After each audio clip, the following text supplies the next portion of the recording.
Perkenalkan, saya Fitri Ciptosari, dosen pengampu mata kuliah Pemasaran Pariwisata di Program Studi Manajemen Pemasaran Internasional Politeknik Al-Bajo Komodus di Labuan Bajo.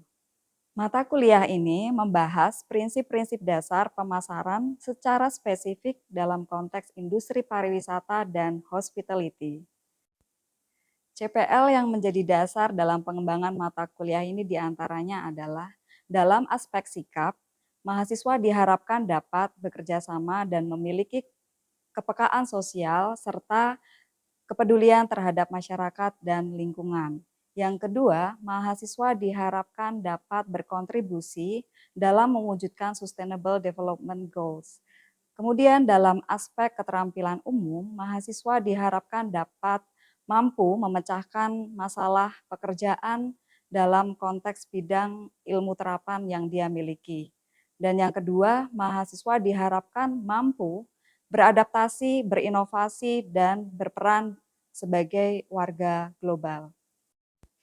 Kemudian dalam aspek keterampilan khusus, mahasiswa diharapkan mampu menganalisis perilaku konsumen dan dinamika pasar secara kritis. Dan yang kedua, mahasiswa diharapkan mampu memanfaatkan teknologi digital seperti website dan media sosial dalam menjangkau pasar internasional. Sementara itu, metode pembelajaran yang digunakan dalam mata kuliah ini menggunakan pendekatan blended learning, yaitu kombinasi antara ceramah interaktif, studi kasus industri, simulasi perumusan strategi, dan proyek kelompok yang bersifat kontekstual dan kolaboratif. CPMK yang akan dicapai dalam mata kuliah ini diantaranya adalah yang pertama, menjelaskan prinsip-prinsip pemasaran pariwisata dan hospitality. Yang kedua, menganalisis perilaku konsumen dan kebutuhan wisatawan. Yang ketiga, merancang strategi STP dan bauran pemasaran pariwisata. Yang keempat, mengembangkan produk dan layanan wisata yang berbasis inovasi dan keberlanjutan. Yang kelima, menggunakan media digital dalam menyusun strategi pemasaran. Dan yang terakhir, menerapkan konsep pariwisata untuk menyelesaikan kasus nyata melalui proyek kolaboratif. Penilaian dalam mata kuliah ini mencerminkan evaluasi holistik terhadap pengetahuan, keterampilan, dan sikap mahasiswa dengan komposisi sebagai berikut.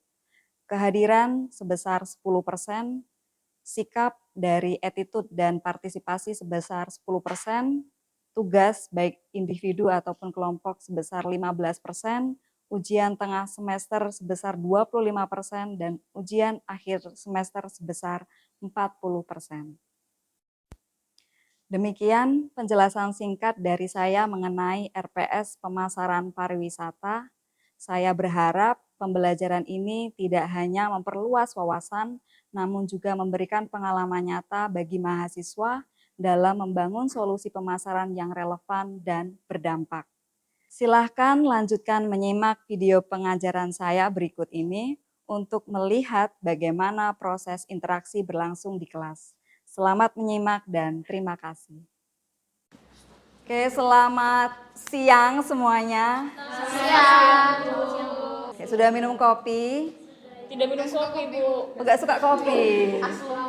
Ya, soalnya kita selalu di mata kuliah ini di jam-jam kritis, harapannya fokus. Sudah siap bisa kita mulai? Sudah siap, Bu. Kalau gitu please handphonenya masukin di tas masing-masing, semuanya wajib.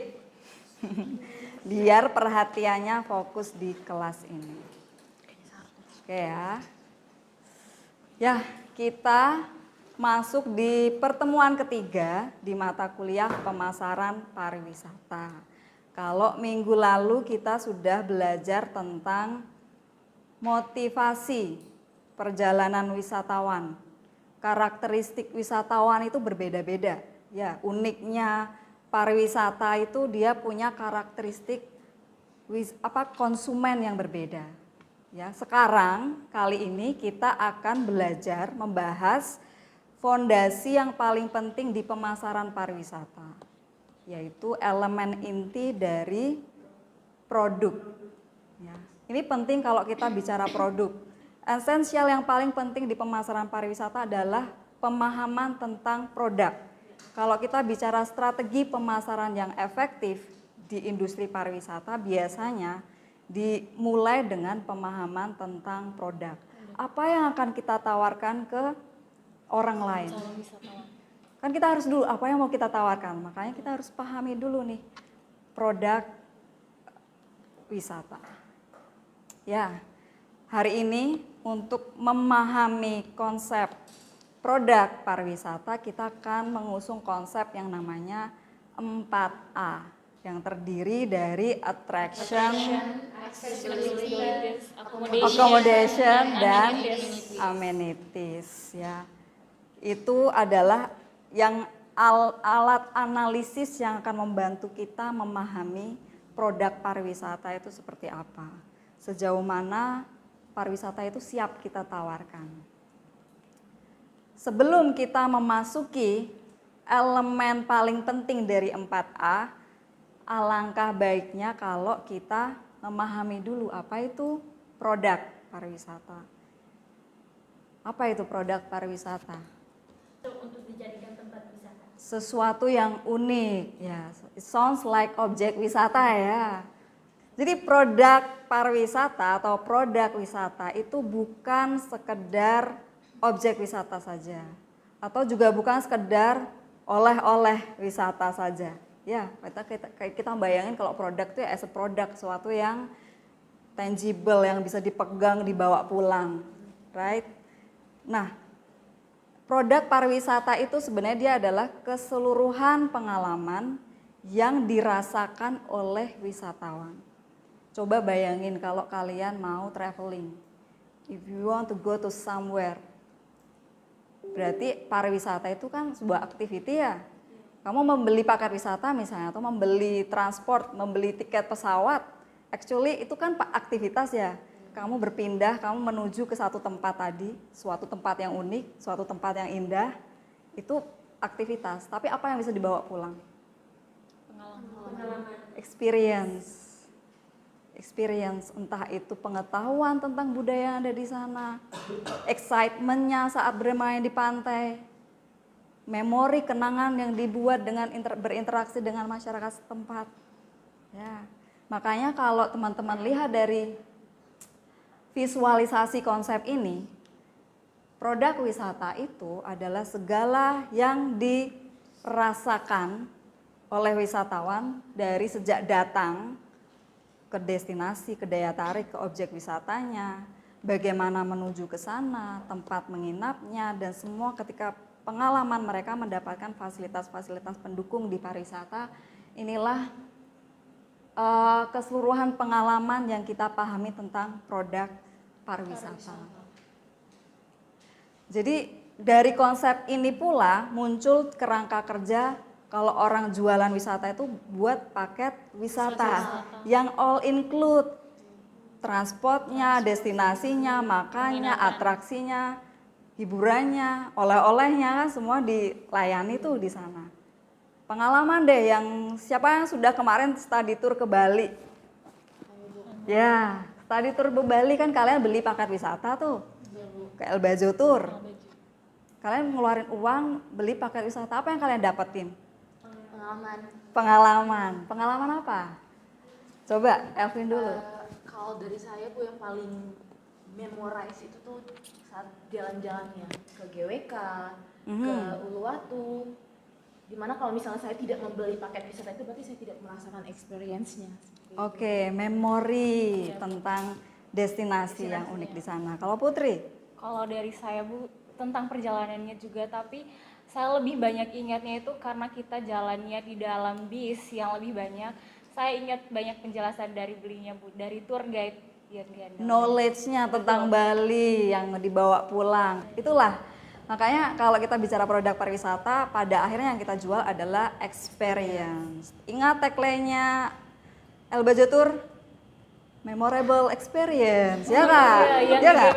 Ya itu, karena esensinya jual pariwisata tuh produknya adalah experience. Next, kita akan langsung bedah langsung satu-satu dari 4A ini untuk lebih memahami apa itu produk pariwisata.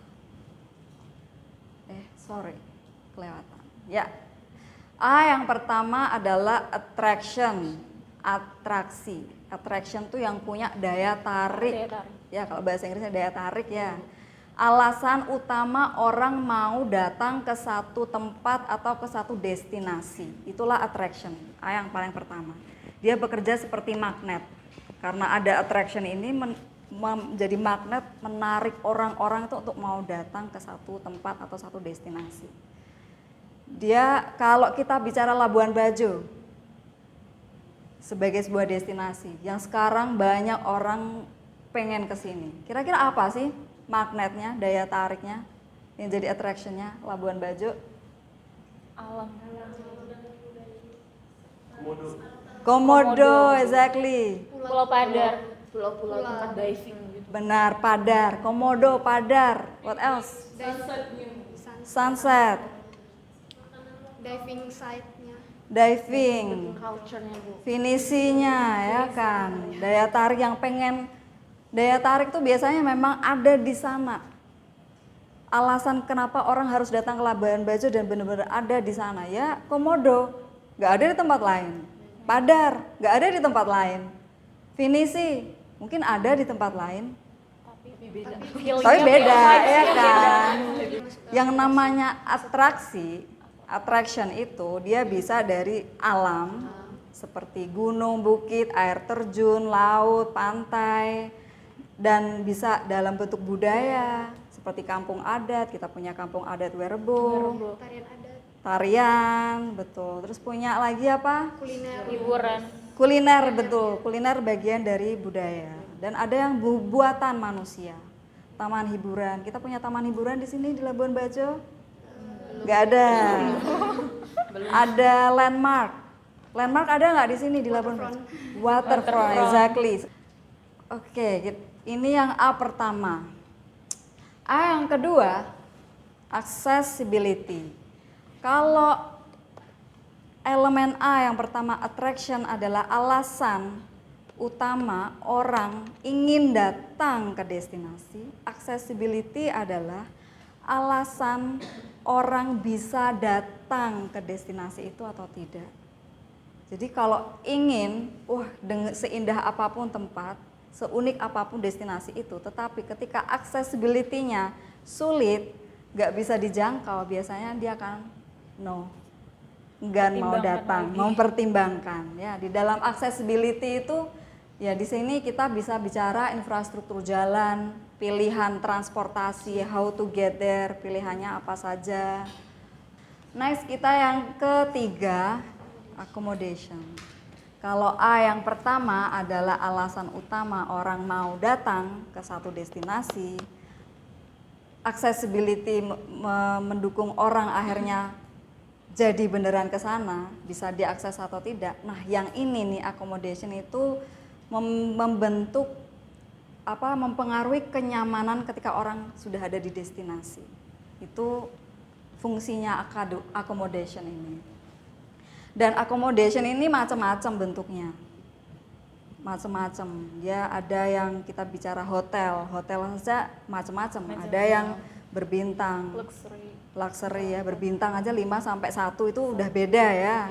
Selain hotel ada lagi Homestay. ya, yang komunitas buat masyarakat buat, guest house, homestay. Kalau yang mau berpetualang pun ada pilihannya, camping, pakai tenda, terus ada glamping. Pertanyaannya adalah kalau kita melihat di pariwisata itu, kita ngelihat kesiapan, ada nggak akomodasinya? Ada pilihan apa saja? Karena itu cara wisatawan berpikir ya, kalau berencanakan di sana. Ada pilihan akomodasi apa saja? Yang terakhir sekarang, kita masuk ke A yang terakhir, amenities. Kalau akomodasi adalah elemen produk yang membuat nyaman wisatawan. Kalau amenities itu dia segala fasilitas pendukung yang ada di destinasi.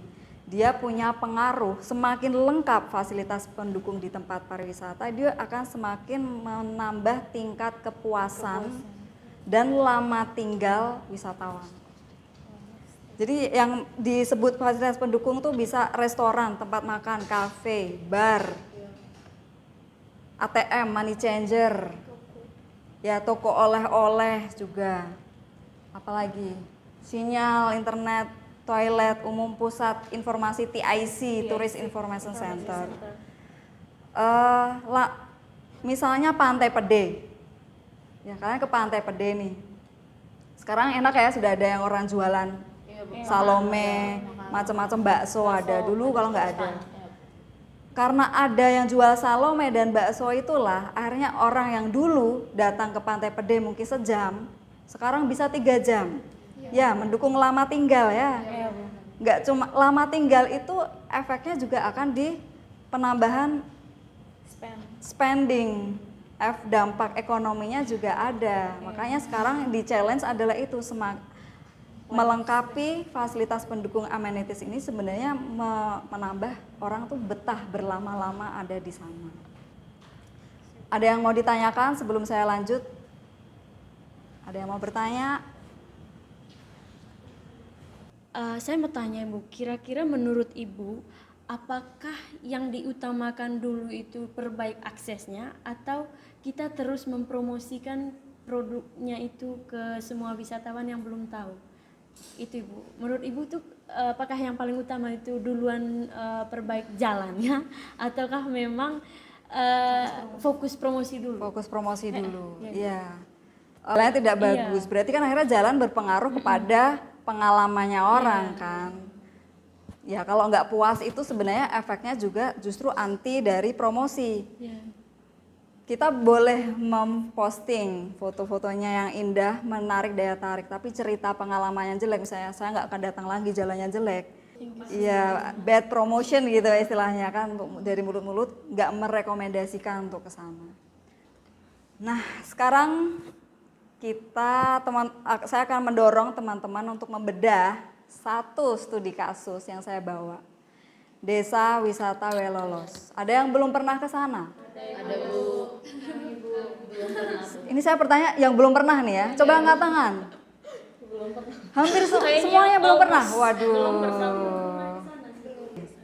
Cara nanti teman-teman menganalisis, kita nanti kalau mau memahami, menganalisis desa wisata dengan analisis 4A, bisa berbasis pengalaman pribadi. Kalau tidak bisa, silakan kita bisa explore lewat sosial media. Mungkin yang selama ini sering ya melihat ya sosial media, konten-kontennya orang di TikTok.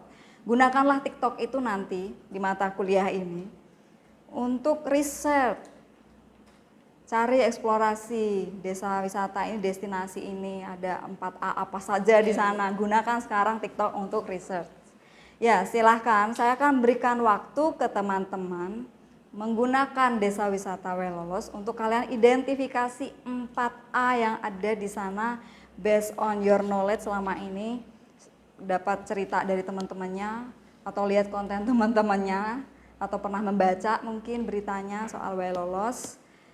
Silakan pikirkan dalam 1 menit, think about it and then write it down on your notebooks. Setelah itu saya pengen dengar hasil identifikasi 4A di Desa Wisata Welolos ini. Clear? Jelas? Jelas. Oke, please do, silahkan. Individu atau Individu, but you can discuss with your next one. Gimana? Sudah ada? sudah ada Bu, sudah ditemukan. Oke, silakan Put. Oke, berdasarkan karena tadi sudah dijelaskan bahwa kami akan mengidentifikasi Desa Welolos berdasarkan 4P. Jadi berdasarkan yang saya tahu, karena memang saya kebetulan belum pernah datang ke destinasi yang terkait yaitu Welolos.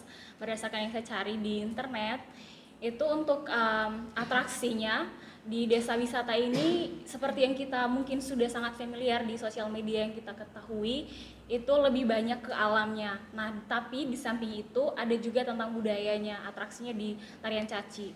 Nah, untuk alamnya sendiri itu lebih banyak ke wisata air terjun. Orang yang sering bilang di sosial media itu ada wisata air terjun di atas alam, di atas awan. Iya, kolam di atas awan. Yang ini ada nih air ya. terjunnya juga, betul Bu. Nah, itu yang menjadi atraksi wisata utama yang ada di Desa Welolos. Kemudian untuk akomodasinya, karena memang Welolos ini terletak tidak jauh dari pusat kota Labuan Bajo, sehingga kemungkinan untuk akomodasinya para wisatawan itu masih asalnya dari Labuan Bajo sendiri, karena ke dalam itu mungkin hanya menempuh perjalanan sekitar 45 menit hingga 1 jam, sehingga itu membuat wisatawan tidak perlu mencari akomodasi di tempat terkait. Akan tetapi yang saya cari juga tadi itu memang tidak ada akomodasi untuk penginapan sendiri di tempat di Welolos sendiri. Kemudian untuk aksesibilitasnya itu jalannya cukup bagus dari sini ke desa wisata terkait, karena memang tidak jauh dari jalan Trans Flores. Akan tetapi ada jalur, karena memang trekking untuk sampai ke destinasi terkaitnya itu di air terjun dan juga kolam di atas awannya, jalurnya agak sedikit curam mungkin, sehingga mungkin licin, sehingga wisatawan diperlukan untuk prepare terkait dengan mereka punya kostum mungkin sebelum ke sana.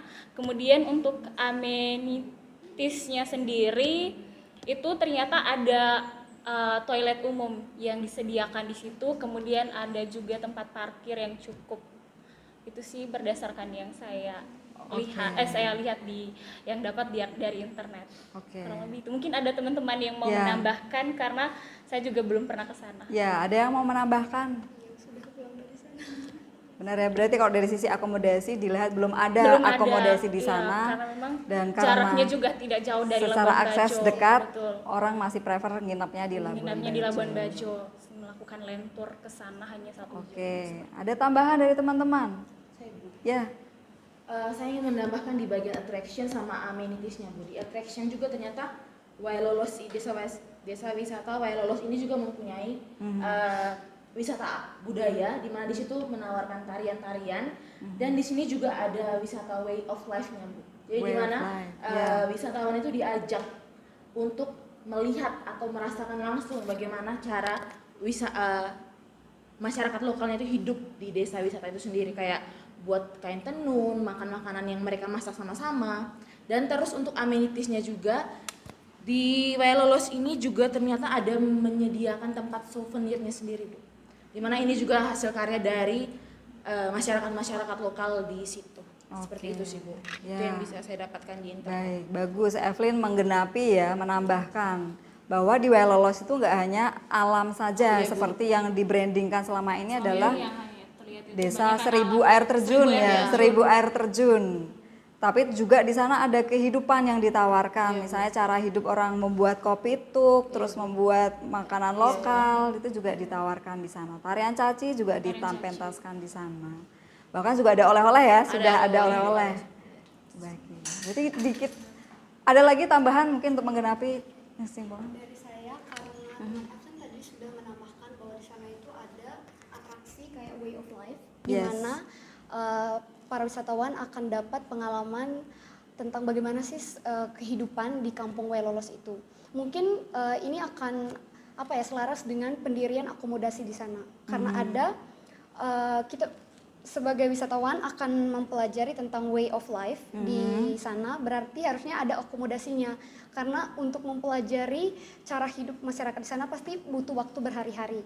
Jadi dengan didirikannya akomodasi ya bisa mendapatkan pendapatan lebih gitu. Oke. Berarti Alni bisa melihat potensinya bahwa dengan lihat ada way of life ini jadi daya tarik wisata juga, mungkin akomodasinya bisa live in di sana, homestay-nya. Jadi masyarakat. Tidak hanya di sini saja homestay atau hotel-hotelnya, tidak hanya di Labuan Bajo saja, tapi di sana juga ada. Oke, ya itulah tujuan kita mengidentifikasi. Identifikasi itu memang nggak harus kita lihat harus sempurna, harus ada semua. Mungkin kita bisa melihat peluang ketika ini nggak ada nih. Berarti kalau kita mau membuat ada itu dia harus seperti apa. Itulah keuntungan kalau kita benar-benar mau memahami, mengidentifikasi kesiapan produk pariwisata kita secara komprehensif dari 4A. Jadi kita bisa punya peluang apa yang harus digenapi supaya pengalaman wisatawan nanti datang tuh benar-benar total puas ya. Oke. Sudah ini ya. Sudah paham dari latihan kita ini? Sudah paham? 4A? Sudah.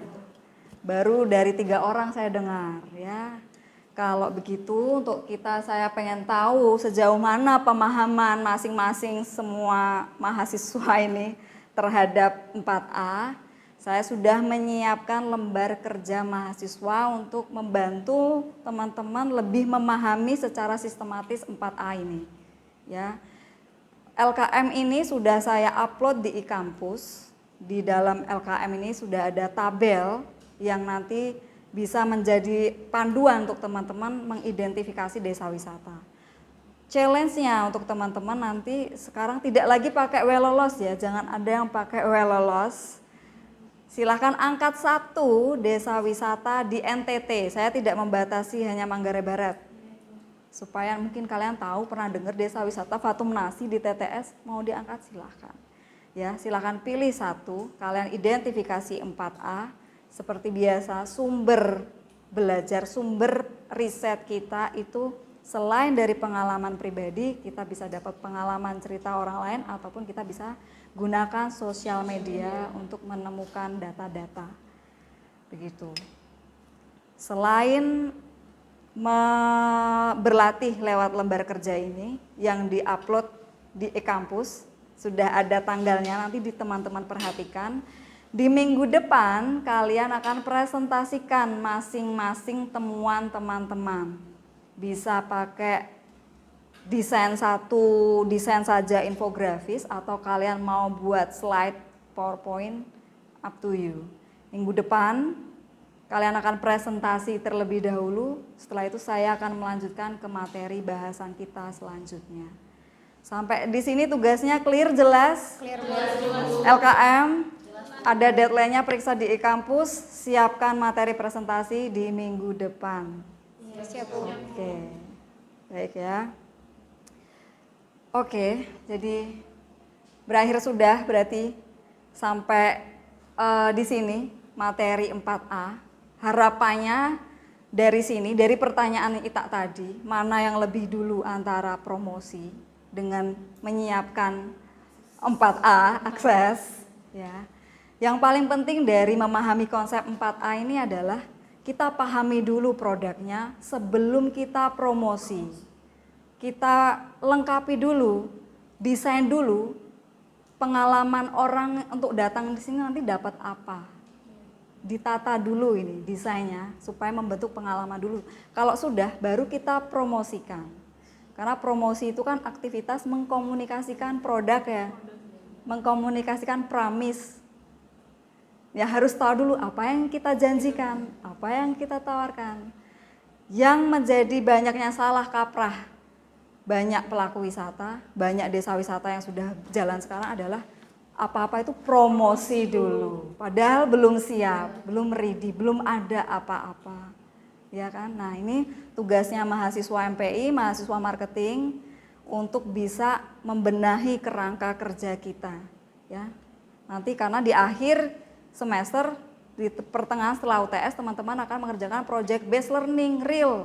Kita akan membantu desa wisata untuk kita identifikasi dan kita rancang strategi pemasarannya.